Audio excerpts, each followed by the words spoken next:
আসসালামু আলাইকুম সুপ্রিয় শিক্ষার্থীরা, আশা করি সবাই সুস্থ আছো এবং ভালো আছো। আমি আইরিন পারভিন, ইতিহাস দ্বিতীয় পত্রের ক্লাসে তোমাদের সবাইকে স্বাগত জানাচ্ছি। আমরা গত ক্লাসে পড়েছিলাম ফরাসি বিপ্লবের কারণগুলো কি ছিল এবং ফরাসি বিপ্লব সংঘটিত হওয়ার পেছনে দার্শনিকদের কি অবদান ছিল।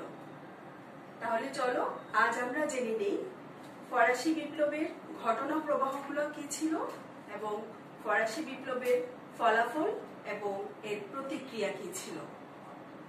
তোমরা জানো ফরাসি বিপ্লব সংগঠিত হয়েছিল ষোড়শ লুইয়ের আমলে।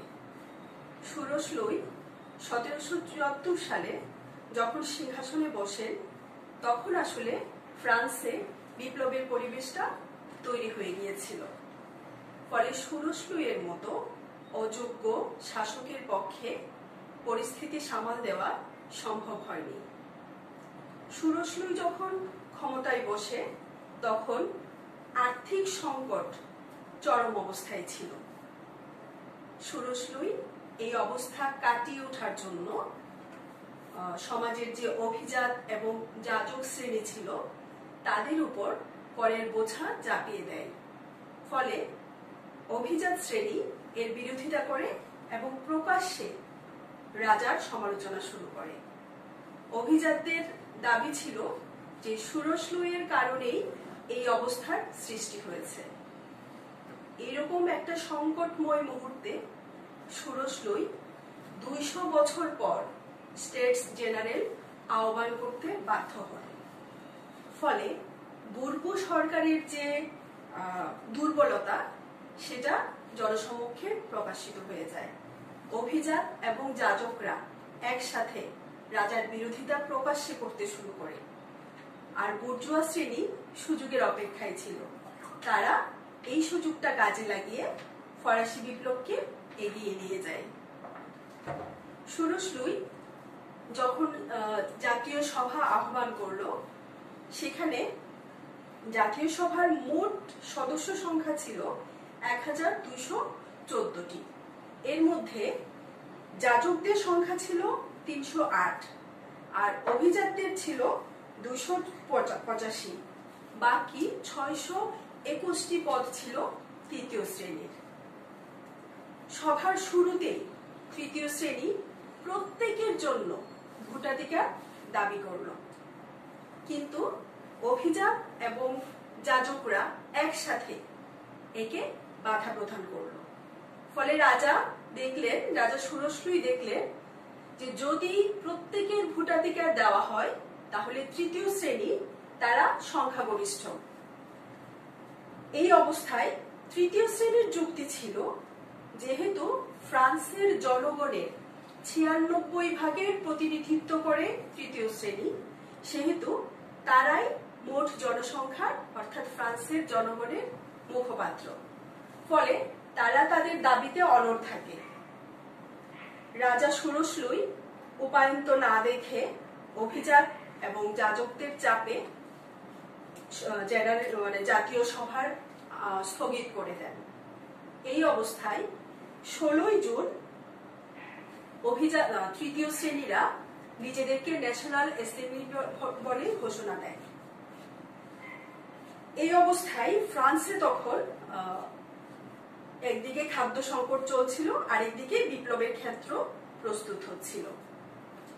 রাজা যখন জাতীয় সভা স্থগিত করে দিল, তখন ডাক্তার গিলোটিনের পরামর্শে মিরাবুর নেতৃত্বে তৃতীয় সম্প্রদায়ের লোকজন পার্শ্ববর্তী যে টেডিস মাঠ ছিল সেই টেডিস মাঠে একত্রিত হয়। তারা প্রতিজ্ঞা করে যতদিন পর্যন্ত ফ্রান্সের জন্য একটি সংবিধান রচনা করতে না পারবে এবং নিয়মতান্ত্রিক সরকার প্রতিষ্ঠা করতে না পারবে ততদিন পর্যন্ত তারা সংঘবদ্ধভাবে আন্দোলন চালিয়ে যাবে। এই ঘটনা ঘটেছিল 20 জুন 1789 সালে। ইতিহাসে এই ঘটনাকেই বলা হয় টেডিস কোর্টের শপথ। এর পরবর্তীতে এ সময়ে ফরাসি বিপ্লবের একটি উল্লেখযোগ্য ঘটনা ছিল বাস্তিল দুর্গের পতন। তোমরা জানো যে বিপ্লবের প্রাক্কালে ফ্রান্সে পরপর ফসল হানি হয়েছিল, ফলে খাদ্যের চরম সংকট দেখা দেয়। এই অবস্থায় গ্রাম থেকে দলে দলে লোক শহরে চলে আসে খাদ্যের সন্ধানে। তখন বিপ্লবের পরিবেশ কিন্তু তখন বিপ্লব তখন এগিয়ে যাচ্ছে। এই অবস্থায় এই যে গ্রাম থেকে লোক শহরে চলে আসছে, এর ফলে দেখা যায় যে দলে দলে লোক জড়ো হচ্ছে। ষোড়শ তখন ভীত হয়ে পড়ে এবং শহরে তিনি সেনাবাহিনী মোতায়েন করেন। এ সময় আরেকটি পদক্ষেপ ষোড়শ ভুল পদক্ষেপ গ্রহণ করেন, সেটা হচ্ছে তার যে মন্ত্রী ছিল নেকার, যিনি আসলে খুবই জনপ্রিয় ছিলেন, তাকেও পদচ্যুত করা হয়। ফলে এই যে লোকজন জড়ো হচ্ছে, এই জনতা তখন আরো বেশি উত্তেজিত হয়ে পড়ে। তাদের উত্তেজনাকে আরো বেশি এগিয়ে নিয়ে যায় প্যাট্রিয়ট দলের নেতাদের বক্তব্য। এই অবস্থায় এই উত্তেজিত জনতার কানে একটা খবর আসে যে বাস্তিল দুর্গে প্রচুর পরিমাণ অস্ত্র মজুদ আছে। এই খবরে তারা বেশি উত্তেজিত হয়ে পড়ে এবং তারা গির্জার ঘন্টাগুলো বাজিয়ে দেয়। ফলে সমস্ত লোক রাস্তায় এসে জড়ো হয়। এই বাস্তিল দুর্গ ছিল স্বৈরতান্ত্রিক শাসনের প্রতীক। সরকার বিরোধীদের এখানে এনে বন্দী করে রাখা হতো এবং তাদের উপর অমানসিক নির্যাতন করা হতো। উদ্বেলিত জনতা গির্জার ঘন্টাগুলো বাজিয়ে তারা বাস্তিল দুর্গের দিকে অগ্রসর হয় এবং দুর্গ ভেঙে চোরমার করে সেখানকার যেসব বন্দীরা ছিল তাদেরকে মুক্ত করা হয়। বাস্তিল দুর্গের যে গভর্নর ছিল দেলুনোকে জনগণ তাকে হত্যা করে। ফলে এই যে বাস্তিল দুর্গের পতন, সেটা ছিল ফরাসি বিপ্লবের একটা উল্লেখযোগ্য ঘটনা। এর মাধ্যমে রাজতন্ত্রের পতন শুরু হয়ে যায় আর জনগণের অধিকার প্রতিষ্ঠা পায়। ফলে আজও ফ্রান্সের জনগণ এই 14 জুলাইকে তাদের জাতীয় দিবস হিসেবে পালন করে। বাস্তিল দুর্গের পতনের ফলে জনগণের এটা ছিল প্রথম বিজয়। এই বিজয়ের খবর ফ্রান্সের আনাচে কানাচে খুব দ্রুত ছড়িয়ে পড়ে। ফলে গ্রামগুলোতে কৃষক বিদ্রোহ শুরু হয়। কৃষকরা তাদের সামন্ত প্রভুদের বিরুদ্ধে আন্দোলন বা বিপ্লব শুরু করে। আর এই বিপ্লবে নেতৃত্ব দিয়েছিল মধ্যবিত্ত শ্রেণীর, তৃতীয় শ্রেণীর শিক্ষিত যে জনগণ যারা গ্রামে বাস করত, তারাই এই বিপ্লবে নেতৃত্ব দিয়েছিল। কৃষকরা যখন ক্ষুব্ধ, ঠিক তখনই একটা গুজব রটে যে অভিজাতরা তাদের ভাড়াটে গুন্ডা দিয়ে, ভাড়াটে লোক দিয়ে কৃষকদের জমির ফসল পুড়িয়ে দিচ্ছে।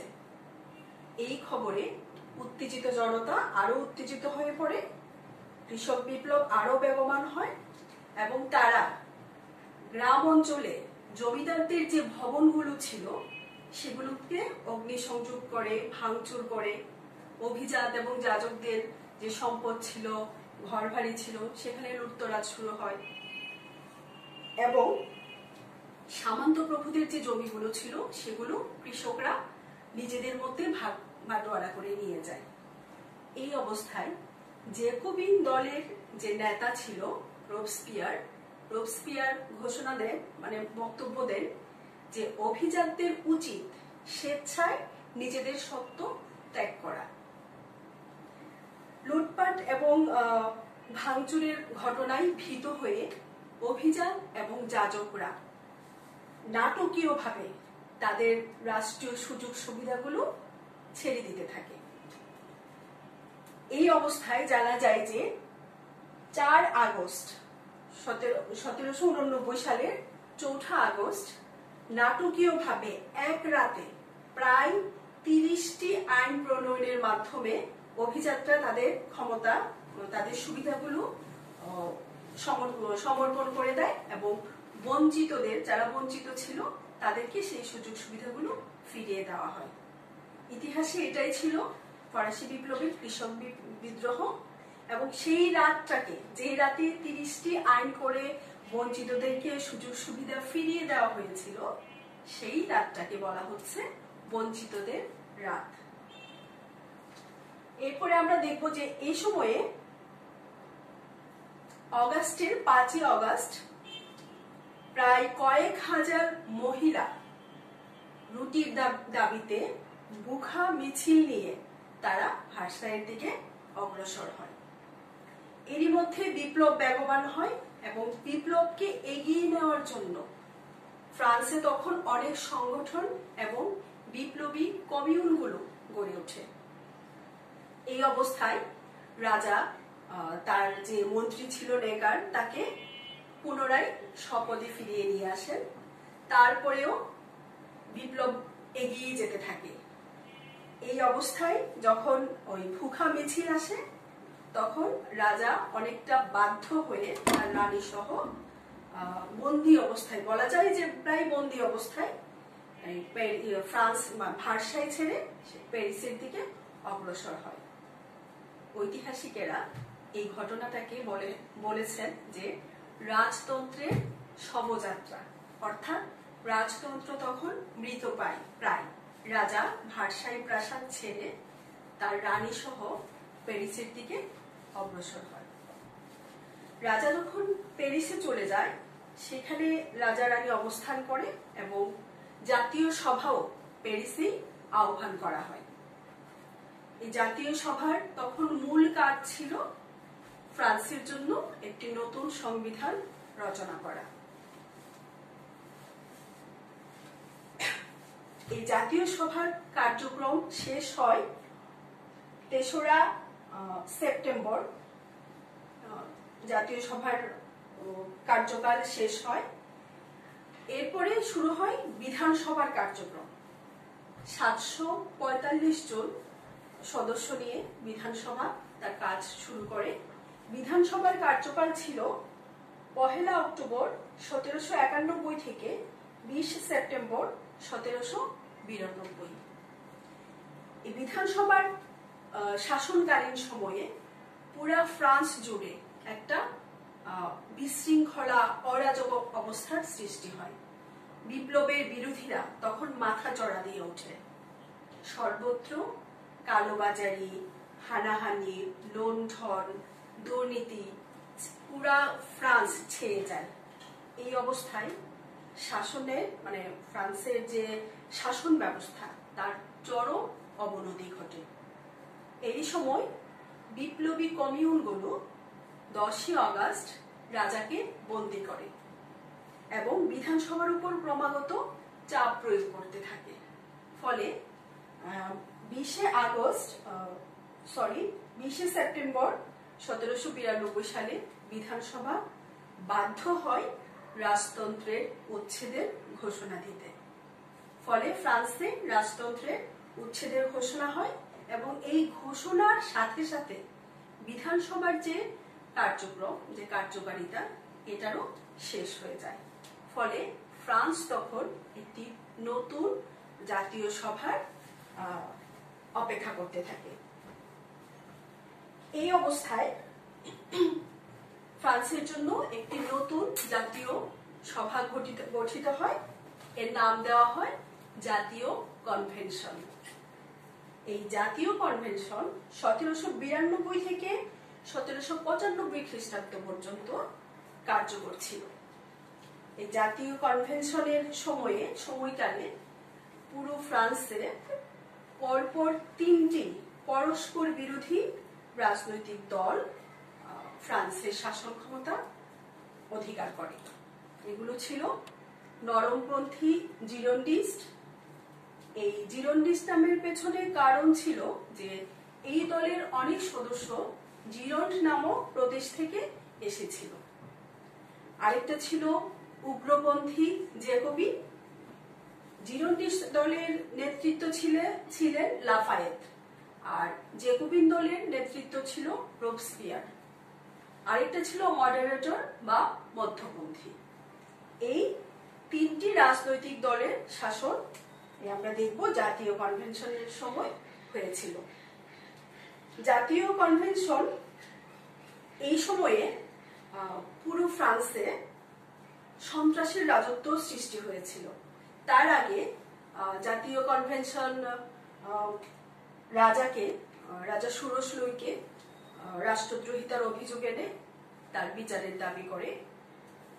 জ্যাকোবিন দলের প্রধান রোবস্পিয়র সে রাজার ফাঁসির দাবি জানায়। তো বিচারে তাকে ফাঁসি দেওয়া হয় এবং 1793 সালের 21শে জানুয়ারি রাজা ষোড়শ লুইকে বিপ্লবের বদ্ধভূমিতে নিয়ে তাকে গিলোটিনের আঘাতে হত্যা করা হয়। এরপরে 1793 থেকে 1794 পর্যন্ত, অর্থাৎ রোবস্পিয়রের মৃত্যুর আগ পর্যন্ত সময়কালটা, যে সময়ে জ্যাকোবিন দল ফ্রান্সের শাসন ক্ষমতায় ছিল, সেই সময়ে তারা শাসনের নামে সমগ্র ফ্রান্সে এক ত্রাসের সঞ্চার করেছিল। জানা যায় যে এক বছরে প্রায় 5 লক্ষ লোককে বন্দী করা হয়, অর্থাৎ তাদের মতের বিরোধীদেরই বন্দী করা হয় এবং শত হাজার হাজার লোককে গিলোটিনের বিপ্লবের বদ্ধভূমিতে গিলোটিনের আঘাতে হত্যা করা হয়। এ সময় রোবস্পিয়র একত্রে অনেক লোককে একসাথে হত্যার উপায় খুঁজছিলেন। তখন ডাক্তার গিলোটিন একটা যন্ত্র আবিষ্কার করেন যাতে একসাথে শত শত লোককে হত্যা করা যায়। ডাক্তার গিলোটিনের নামেই এই যন্ত্রটির নাম হয়েছিল গিলোটিন। তো এই যে ফ্রান্সের ত্রাসের সঞ্চার করেছিল রোবস্পিয়রের নেতৃত্বে জ্যাকোবিন দল, এর সপক্ষে তাদের যুক্তি ছিল যে ফরাসি বিপ্লবের ভাবধারাকে রক্ষা করার জন্য, ফ্রান্সকে রক্ষা করার জন্য, অর্থাৎ ফরাসি বিপ্লবকে রক্ষা করার জন্য এই ত্রাসের রাজত্ব কায়েম করা জরুরি ছিল। নয়তো প্রতি বিপ্লবীদের চাপে, এই বিপ্লব বিরোধীদের চাপে ফ্রান্স লণ্ডভণ্ড হয়ে যেত। রোবস্পিয়র এই সন্ত্রাসী রাজত্বের এতটাই ছিলেন যে তিনি সন্ত্রাসী রাজত্ব কায়েম করে শাসন কাজ চালিয়ে যেতে চেয়েছিলেন। এর বিরোধিতা যারা করত তাদেরকে তিনি রাষ্ট্রদ্রোহিতার অভিযোগ এনে তাদেরকে তিনি গিলোটিনের আঘাতে হত্যা করতেন। তার যে অন্যতম সহযোগী ছিল দাঁতে, তিনি এই সন্ত্রাসী রাজত্বের যৌক্তিকতা নিয়ে যখন প্রশ্ন তুলেন তখন তাকেও রাষ্ট্রদ্রোহিতার অভিযোগ আনা হয় এবং হত্যা করা হয়। এইভাবে রোবস্পিয়র জ্যাকোবিন দলের প্রায় 15 জন সদস্যকে বা নেতাকে সে রাষ্ট্রদ্রোহিতার অভিযোগ এনে গিলোটিনের আঘাতে হত্যা করে।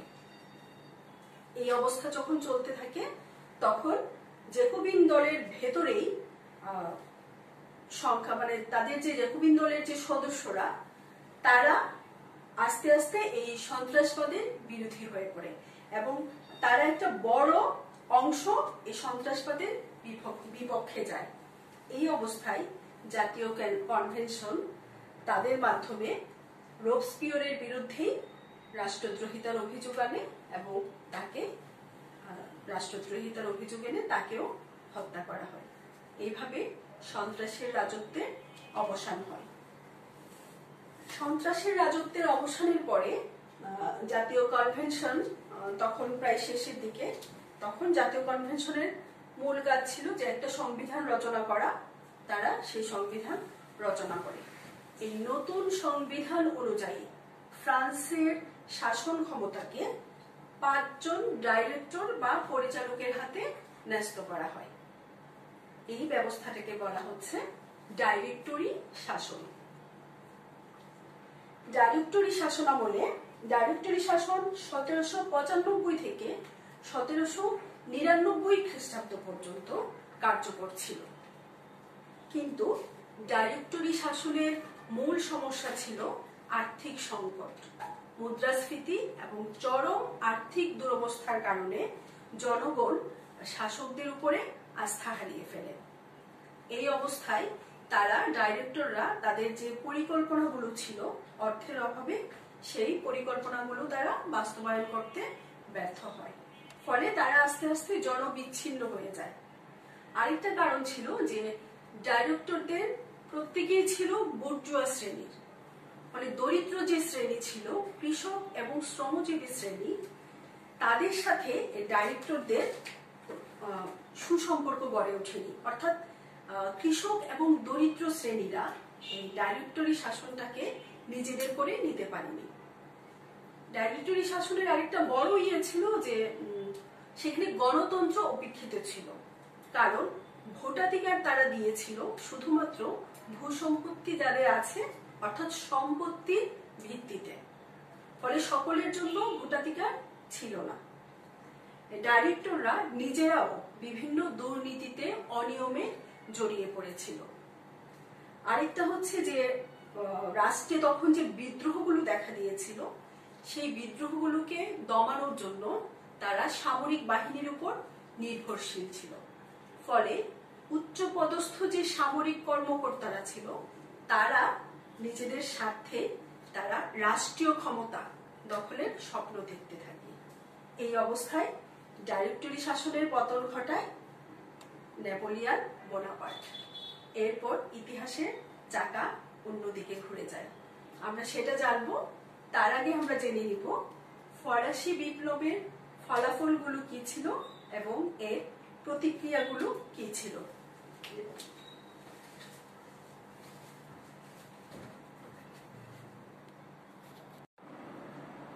ফরাসি বিপ্লবের ফলাফলগুলো ছিল সুদূরপ্রসারী এবং ব্যাপক ও বিস্তৃত।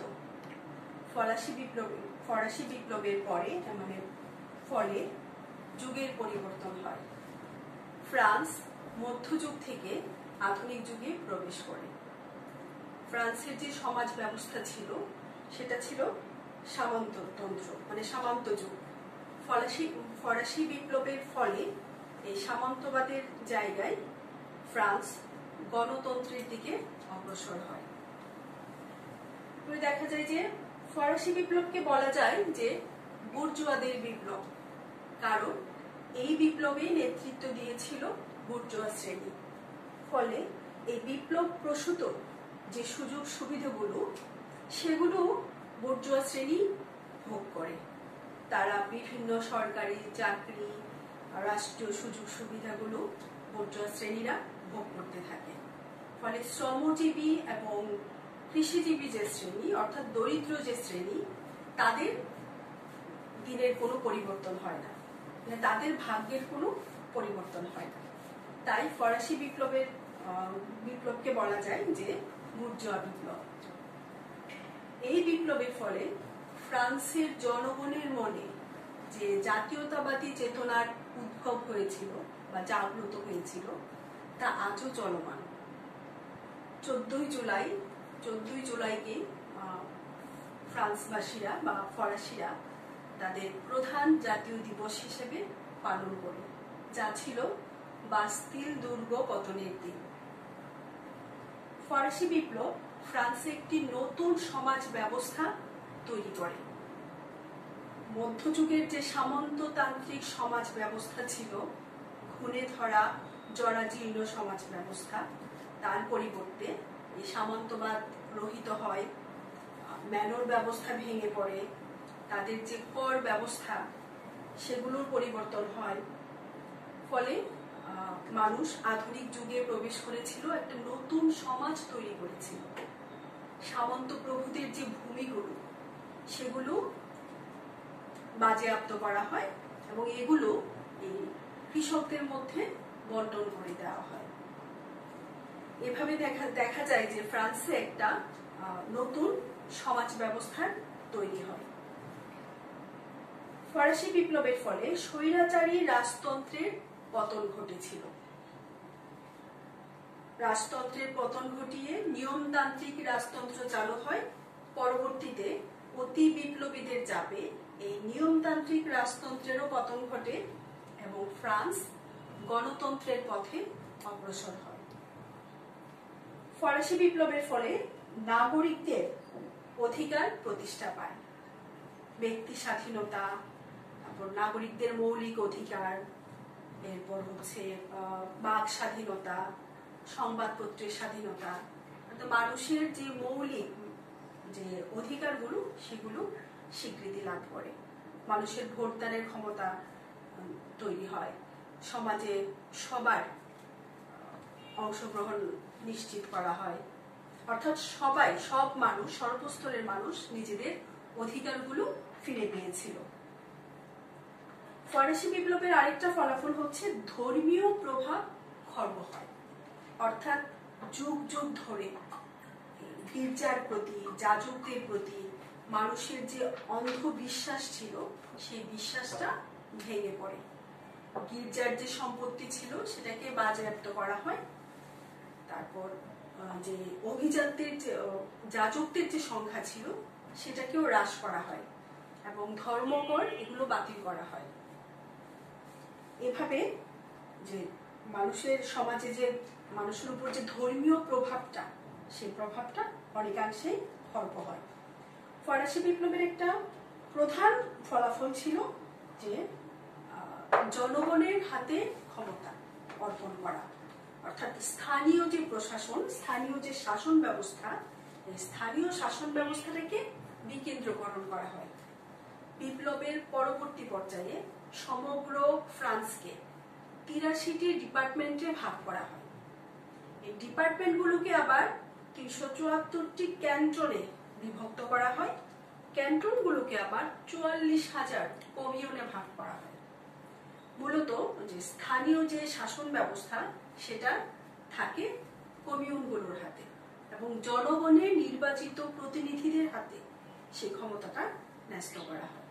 ফলে কোনো শাসকের পক্ষে সরাসরি শাসন কার্যে বা স্থানীয় পর্যায়ে শাসন কার্যে হস্তক্ষেপ করা সম্ভব হয়নি। এরপরে দেখা যায় যে ফরাসি বিপ্লবের ফলে ৪টি রাজনৈতিক দলের সৃষ্টি হয়েছিল: প্রগতিশীল দক্ষিণপন্থী দল, নরমপন্থী জিওন্ডিস্ট দল, উগ্রপন্থী জ্যাকোবিন দল এবং মডারেটর বা মধ্যপন্থী দল। আর সবশেষে বলা যায় যে ফরাসি বিপ্লবের ফলে বুর্বো রাজাদের স্বৈরতান্ত্রিক শাসন ব্যবস্থার পতন ঘটেছিল এবং ফ্রান্স গণতন্ত্রের পথে অগ্রসর হয়েছিল। আমরা যদি ফরাসি বিপ্লবের প্রভাব লক্ষ্য করি, ফরাসি বিপ্লবের প্রভাব ফ্রান্স ছাড়িয়ে গোটা ইউরোপ ছাড়িয়ে সমগ্র বিশ্বকে প্রভাবিত করেছিল। ফরাসি বিপ্লবের ফলাফলে ইউরোপের অন্যান্য যে রাষ্ট্রগুলো ছিল সেখানকার জনগণের মনে আশার আলো জাগে। ফলে ইউরোপের অন্যান্য রাষ্ট্রগুলোর শাসকদের মনে ভীতি সঞ্চার হয়। ফরাসি বিপ্লবের প্রভাবে ইউরোপীয়, বিশেষ করে জার্মানি, নেদারল্যান্ড এবং রাইন নদীর তীরবর্তী যে অঞ্চলগুলো ছিল সেগুলো ফরাসি সাম্রাজ্যের অধীনে চলে আসে। ফলে দেখা যায় যে বিপ্লবের যে ভাবধারা, সেই বিপ্লব প্রসূত যে ভাবধারা সেগুলো ওইসব অঞ্চলের রাষ্ট্রসমূহের মধ্যে বিস্তার লাভ করেছিল। ১৯১৭ সালে রুশ বিপ্লবেও ফরাসি বিপ্লবের প্রভাব পরিলক্ষিত হয়। এমনকি ২০ শতকে এশিয়া ও আফ্রিকায় যে জাতীয় মুক্তি আন্দোলনগুলো হয়েছিল সেখানেও ফরাসি বিপ্লবের প্রভাব পরিলক্ষিত হয়েছিল। তাহলে আমরা দেখছি যে ফরাসি বিপ্লব ফ্রান্সের গণ্ডি ছাড়িয়ে পুরা বিশ্বকে, সমগ্র বিশ্বকেই প্রভাবিত করেছিল।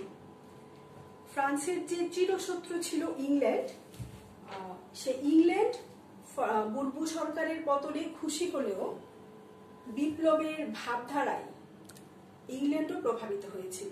ইংল্যান্ডের যে শাসনতান্ত্রিক ও অর্থনৈতিক সংস্কার এবং বেপিস্ট আন্দোলনে ফরাসি বিপ্লব প্রেরণা জুগিয়েছিল। গণতন্ত্র, যুক্তিবাদ, ব্যক্তি স্বাধীনতা, সাম্য, শোষণমুক্ত সমাজ ব্যবস্থা, নাগরিক অধিকার, এই যে ধারণাগুলো বিপ্লব পরবর্তী সময়ে ইউরোপের বিভিন্ন রাষ্ট্রে বিস্তার লাভ করেছিল। তাই আমরা বলতে পারি যে ফরাসি বিপ্লব শুধুমাত্র ফ্রান্সেই সীমাবদ্ধ থাকেনি, ফ্রান্স ছাড়িয়ে ইউরোপ তথা সমগ্র বিশ্বকে তীব্রভাবে প্রভাবিত করেছিল, যা আজও স্মরণযোগ্য। তো সুপ্রিয় শিক্ষার্থীরা, এই ছিল ফরাসি বিপ্লবের ফলাফল এবং প্রভাব। আজকে এখানেই শেষ করছি। আগামী ক্লাসে আবার তোমাদের সাথে দেখা হবে। সেই পর্যন্ত সবাই সুস্থ থাকবে, নিরাপদে থাকবে।